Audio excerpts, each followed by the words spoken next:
à Internet et aux ondes électromagnétiques, les habitants de la Terre peuvent se connecter les uns aux autres. On peut parler face à face avec des gens qui habitent à l'autre bout du monde et être informés en temps réel d'une chose qui se déroule dans un pays lointain. Continents et océans, montagnes et déserts, tous les espaces terrestres sont découpés par des lignes.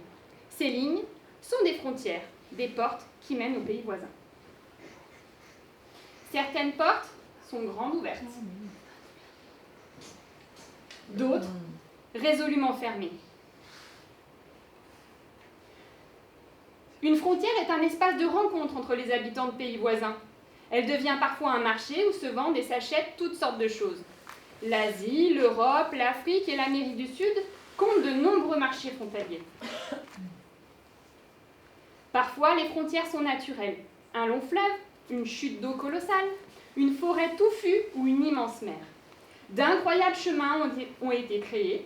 Une route surplombe une chute d'eau retentissante. Il arrive qu'un mur divise un pays en deux parties. Il sépare alors des gens qui partagent la même langue et la même culture. Une nation séparée pendant plus de 40 ans a fini par détruire son mur. Les deux parties sont redevenues un seul pays. Une autre nation est divisée en deux depuis plus de 70 ans. Assez longtemps pour qu'un enfant devienne un vieil homme. Les familles séparées se manquent toujours.